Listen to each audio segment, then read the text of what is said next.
मनोज जरांगे पाटील पुन्हा उपोषणावर बसलेले आहेत, उपोषणाला बसलेले आहेत। जरांगेंना भेटण्याकरता राज्यभरातून मराठा बांधव आंतरवली सराटीत पोहोचतायत। मराठा बांधवांशी संवाद साधलाय आमचे प्रतिनिधी सुरेश वायभट यांनी। मनोज पाटील जरांगे हे गेल्या 6 दिवसापासून उपोषण करतात आणि त्यांना भेटण्यासाठी राज्यभरातून जे आहे ते मराठा समाज या ठिकाणी आंतरवली सराटीमध्ये दाखल झाल्याचं आपल्याला पाहायला मिळालं। आपल्यासोबत काही मराठा समाज आहेत, आपण त्यांच्याशी चर्चा करूया।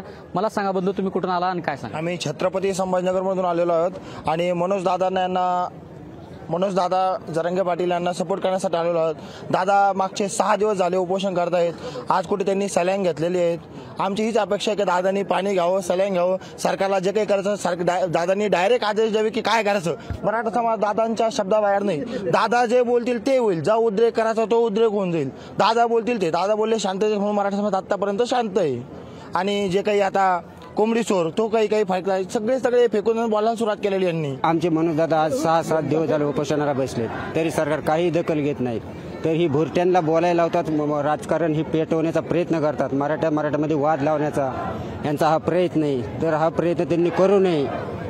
तसंच शिंदे सरकार व फडणवीस सरकारला आमचं एवढंच म्हणणं आहे की आमच्या दादांची काळजी घ्यावी व आम्हाला हक्काचं असं आरक्षण मिळवून द्यावं। मनोज दादा जरांगे पाटील यांच्या गावाशेजारचे आहोत, राजुरी नवगणहून आलो आहोत आणि त्यांना भेटण्यासाठी आलो आहोत। कालपर्यंत, आज त्यांचा उपोषणाचा 7वा दिवस आहे। कालपर्यंत आम्ही त्यांची कंडिशन पाहिली, खूपच कंडिशन नाजूक होती। त्यांच्या अक्षरशः नाकातून आणि तोंडातून म्हणजे रक्त येत होतं आणि ते पाहिलं आणि आम्ही खूप हादरलो, म्हणजे आम्हाला घामच फुटला की काय करावं काय नाही। म्हणून आम्ही ठरवलं की आम्ही येणार आहोत मग बघायला। हे जे आंदोलन आहे ते शांततेत मार्गाने चालू आहे की जरांगे पाटील जे म्हणतायत ते आम्ही शांततेनं सध्या पाऊल चालू आहे।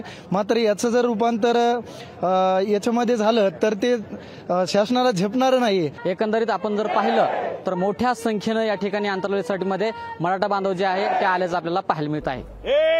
रोहित कांबळेसह मी सुरेश वायभट।